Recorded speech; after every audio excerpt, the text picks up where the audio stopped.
Hi ಎಲ್ರಿಗೂ ನಮಸ್ಕಾರ. Welcome back to my cooking blog. ಇವತ್ತು ಪಾಲಕನ ಬಳಸ್ಕೊಂಡು ಹೆಲ್ದಿ ಇರುವಂಥ ಚಕ್ಲಿನ ಮಾಡೋಣ. ತುಂಬ ಸುಲಭವಾಗಿ ಇನ್ಸ್ಟಂಟಾಗಿ ಮಾಡ್ಕೊವಂಥ ಚಕ್ಲಿ ರೆಸಿಪಿ ಇದು. ಚಕ್ಲಿ ಮಾಡೋದು ದೊಡ್ಡ ಕೆಲಸನ ಎಲ್ಲ ಪಟ್ಟಂತ ಇನ್ಸ್ಟಂಟಾಗಿ ಮಾಡ್ಕೋಬೋದು. ಮೊದಲಿಗೆ ನಾನು ಇಲ್ಲಿ ಪಾಲಕ್ನ ಚೆನ್ನಾಗಿ ತೊಳೆದು ಮಿಕ್ಸಿ ಜಾರಲ್ಲಿ ಹಾಕೋತಾ ಇದ್ದೀನಿ. ಅದ್ರ ಜೊತೆಗೇ ಒಂದು ಸ್ವಲ್ಪ ಖಾರಕ್ಕೋಸ್ಕರ ಅಂತ ಒಂದು 4 ಹಸಿರು ಮೆಣಸಿನ್ಕಾಯಿನ ಹಾಕ್ಕೊಂಡಿದ್ದೀನಿ. ಹಾಗೆ ಒಂದು ಸ್ವಲ್ಪ ಆಗೋಷ್ಟು ನಾನಿಲ್ಲಿ ಹಸಿ ಶುಂಠಿನ ಹಾಕ್ಕೊಂಡು ಒಂದು ಸ್ವಲ್ಪ ನೀರನ್ನು ಹಾಕಿ ಇದನ್ನು ಗ್ರೈಂಡ್ ಮಾಡ್ಕೊಬೇಕು. ಮಿಕ್ಸಿಲಿ ಪೇಸ್ಟ್ ಮಾಡಿಕೊಂಡು ರೆಡಿ ಮಾಡ್ಕೋಬೇಕು. ಇವಾಗ ಒಂದು ಪಾತ್ರೆಗೆ ನಾನಿಲ್ಲಿ 1 ಕಪ್ ಆಗುವಷ್ಟು ಅಕ್ಕಿ ಹಿಟ್ಟನ್ನು ಸೇರಿಸ್ಕೊಳ್ತಾ ಇದ್ದೀನಿ. ಅದ್ರ ಜೊತೆಗೆ ಅರ್ಧ ಕಪ್ ಆಗುವಷ್ಟು ಪುಟಾಣಿ ಹಿಟ್ಟು, ಹುರಿಗಡಲೆ ಹಿಟ್ಟು ಅಂತೀವಲ್ಲ ಆ ಹಿಟ್ಟು, ಹಾಗೆ 1/4 ಕಪ್ ಆಗುವಷ್ಟು ನಾನಿಲ್ಲಿ ಬಜ್ಜಿ ಬೋಂಡ ಮಾಡ್ತೀವಲ್ಲ ಕಡಲೆಬೇಳೆ ಹಿಟ್ಟು ಅದನ್ನು ಹಾಕ್ಕೊಂಡಿದ್ದೀನಿ. ಹಾಗೆ 1 ಟೇಬಲ್ ಸ್ಪೂನ್ ಆಗುವಷ್ಟು ಅಜ್ವಾನ, ಹಾಗೆ ರುಚಿಗೆ ತಕ್ಕಷ್ಟು ಉಪ್ಪು, ಹಾಗೆ ನಾನು ಇಲ್ಲಿ ಸ್ವಲ್ಪ ಹಿಂಗೆ ಕೂಡ ಹಾಕ್ಕೊಂಡಿದ್ದೆ, ಅದು ಸ್ಕಿಪ್ ಆಗಿದೆ. ಇವಿಷ್ಟನ್ನು ಹಾಕಿ ಚೆನ್ನಾಗಿ ಮಿಕ್ಸ್ ಮಾಡ್ಕೋಬೇಕು. ನೀವು ಅಜ್ವಾನ ಬದಲಾಗಿ ಜೀರಿಗೆ ಕೂಡ ಬಳಸ್ಬೋದು, ಎರಡು ಕೂಡ ನಡೆಯುತ್ತೆ. ಇದು ಚೆನ್ನಾಗಿ ಮಿಕ್ಸ್ ಮಾಡಿಕೊಂಡು ಇಲ್ಲಿ ನಾನು 2 ಟೇಬಲ್ ಸ್ಪೂನ್ ಆಗುವಷ್ಟು ಬಿಸಿ ಎಣ್ಣೆನ ಹಾಕ್ತಾಯಿದ್ದೀನಿ. ಆದಷ್ಟು ಬಿಸಿ ಎಣ್ಣೆನೇ ಹಾಕ್ಕೋಬೇಕು. ತಣ್ಣಗಿರೋ ಎಣ್ಣೆ ಹಾಕೋದಕ್ಕಿಂತ ಬಿಸಿ ಎಣ್ಣೆ ಹಾಕಿದರೆ ಸ್ವಲ್ಪ ಕ್ರಿಸ್ಪಿನೆಸ್ ಅನ್ನೋದು ಜಾಸ್ತಿನೇ ಬರುತ್ತೆ. ಇವಾಗ ಎಣ್ಣೆ ಹಾಕಿದ ಮೇಲೆ ರೀತಿ ಚೆನ್ನಾಗಿ ಮಿಕ್ಸ್ ಮಾಡ್ಕೋಬೇಕು. ಎಣ್ಣೆ ಹಿಟ್ಟು ಜೊತೆ ಚೆನ್ನಾಗಿ ಹೊಂದ್ಕೊಳ್ಬೇಕು. ಅಲ್ಲಿವರೆಗೂ ಚೆನ್ನಾಗಿ ಮಿಕ್ಸ್ ಮಾಡ್ಕೋಬೇಕು. ನೋಡಿ, ಈ ಥರ ಕೈಯಿಂದ ಈ ಥರ ಮುಂಡೆ ಕಟ್ಟಿದಾಗ ಅದು ನಿಂತ್ಕೋಬೇಕು ಕೈಯಲ್ಲಿ, ಆದರೆ ಕರೆಕ್ಟಾಗಿದೆ ಅಂತ ಅರ್ಥ. ಇವಾಗ ಪೇಸ್ಟ್ ಮಾಡ್ಕೊಂತ ಪಾಲಕನ್ನು ಹಾಕ್ಕೊಂಡು ಈ ರೀತಿ ಚೆನ್ನಾಗಿ ಮಿಕ್ಸ್ ಮಾಡ್ಕೊತಾ ಇದ್ದೀನಿ. ಡೈರೆಕ್ಟಾಗಿ ಒಂದೇ ಸಾರಿ ನಾವು ನೀರನ್ನು ಹಾಕಿ ಮಿಕ್ಸ್ ಮಾಡ್ಕೋಬಾರ್ದು. ಮೊದಲಿಗೆ ಈ ಪೇಸ್ಟ್ ಹಾಕಿದ ಮೇಲೆ ಈ ರೀತಿ ಸ್ವಲ್ಪ ಕೈಯಿಂದ ಮಿಕ್ಸ್ ಮಾಡಿಕೊಂಡು ಅದಾದಮೇಲೆ ಮತ್ತೆ ಅದೇ ಜಾರಿಗೆ ಇನ್ನೊಂದು ಸ್ವಲ್ಪ ನೀರು ಹಾಕ್ಕೊಂಡು ಹಿಟ್ಟನ್ನು ಕಲಿಸ್ಕೋಬೇಕು. ಹಿಟ್ಟು ಕಲಿಸ್ಕೊಳ್ಳೋದು ತುಂಬ ಇಂಪಾರ್ಟೆಂಟ್ ಪ್ರೊಸೀಜರ್ ಅಂತಲೇ ಹೇಳ್ಬೋದು.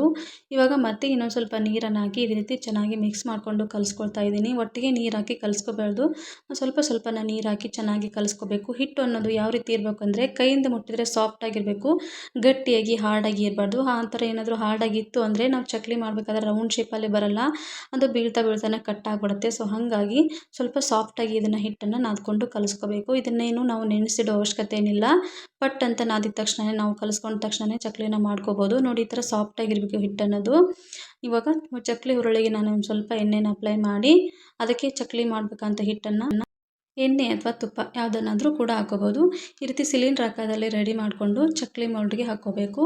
ಇದಾದಮೇಲೆ ಚಕ್ಲಿ ಕ್ಯಾಪನ್ನು ಚೆನ್ನಾಗಿ ಹಾಕ್ಕೊಂಡು ಇವಾಗ ತೋರಿಸ್ತಾ ಇದೆ ನೋಡಿ, ಬರ್ತಾ ಇದೆ ನೋಡಿ ಎಷ್ಟು ಚೆನ್ನಾಗಿ ಬರ್ತಿದೆ ಅಂತ. ಈ ರೀತಿ ಬೀಳಬೇಕು ಹಿಟ್ಟು. ಈ ರೀತಿ ಬೀಳಿಲ್ಲ ಅಂದರೆ ಮತ್ತೆ ಒಂದು ಸ್ವಲ್ಪ ನೀರು ಗಟ್ಟಿ ಆಗಿತ್ತಂದರೆ ಮತ್ತೆ ಒಂದು ಸ್ವಲ್ಪ ನೀರಿಗೆ ಹಾಕ್ಕೊಂಡು ಅಡ್ಜಸ್ಟ್ ಮಾಡಿಕೊಂಡು ಹಿಟ್ಟನ್ನು ರೆಡಿ ಮಾಡ್ಕೋಬೇಕು. ಗಟ್ಟಿ ಆದರೆ ಮಾತ್ರ ಕಟ್ಟಾಗಿ ಬೀಳುತ್ತೆ. ನೋಡಿ, ಇವಾಗ ನಾನು ಒಂದು ಮೆಥಡಲ್ಲಿ ತೋರಿಸ್ತಾ ಇದ್ದೀನಿ. ನಾನು ಇವತ್ತು ಇದನ್ನೇ ಫಾಲೋ ಮಾಡೋದು. ಈ ರೀತಿ ಸಣ್ಣ ಪ್ಲೇಟ್ ಇರ್ತಾವಲ್ಲ ಅದ್ರ ಮೇಲೆ ಒಂದು ಸ್ವಲ್ಪ ಎಣ್ಣೆನ ಅಪ್ಲೈ ಮಾಡಿ ಈ ರೀತಿ ಯಾವ ಸೈಜಲ್ಲಿ ಬೇಕಾದರೂ ಮಾಡ್ಕೋಬೋದು. ದೊಡ್ಡ ಸೈಜ್ ಕೂಡ ಮಾಡ್ಕೋಬೋದು. ದೊಡ್ಡ ಪ್ಲೇಟನ್ನು ಬಳಸ್ಕೊಂಡು ನಾನು ರೀತಿ ಚಿಕ್ಕ ಸೈಜಲ್ಲಿ ಮಾಡ್ಕೋತಾ ಇದ್ದೀನಿ.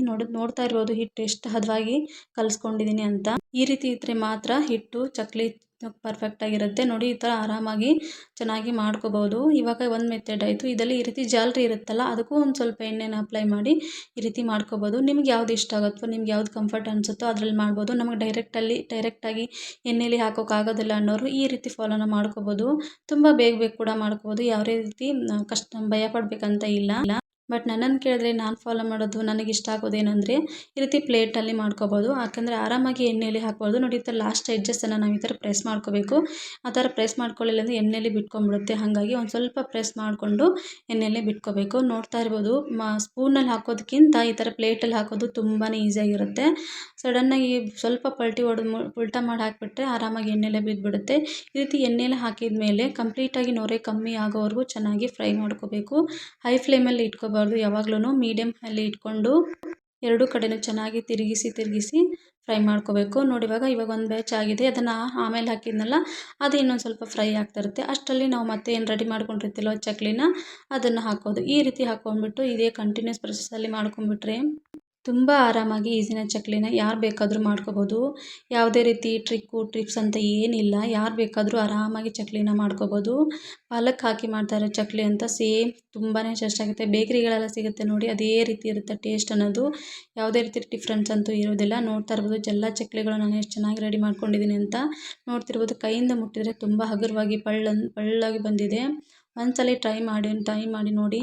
ಇನ್ನೇನು ಹಬ್ಬ ಅಂತೂ ಸ್ಟಾರ್ಟ್ ಆಗುತ್ತೆ. ಶ್ರಾವಣ ಬಂದರೆ ಈ ರೀತಿ ಹಬ್ಬದಲ್ಲಿ ಒಂಥರ ಈ ರೀತಿ ಚಕ್ಲಿನ ಮಾಡಿ ನೋಡಿ, ತುಂಬಾ ರುಚಿಯಾಗಿರುತ್ತೆ. ಮತ್ತೆ ಮುಂದಿನ ವಿಡಿಯೋದಲ್ಲಿ ಸಿಗ್ತೀನಿ. ಅಲ್ಲಿವರೆಗೂ ಥ್ಯಾಂಕ್ ಯು ಸೋ ಮಚ್.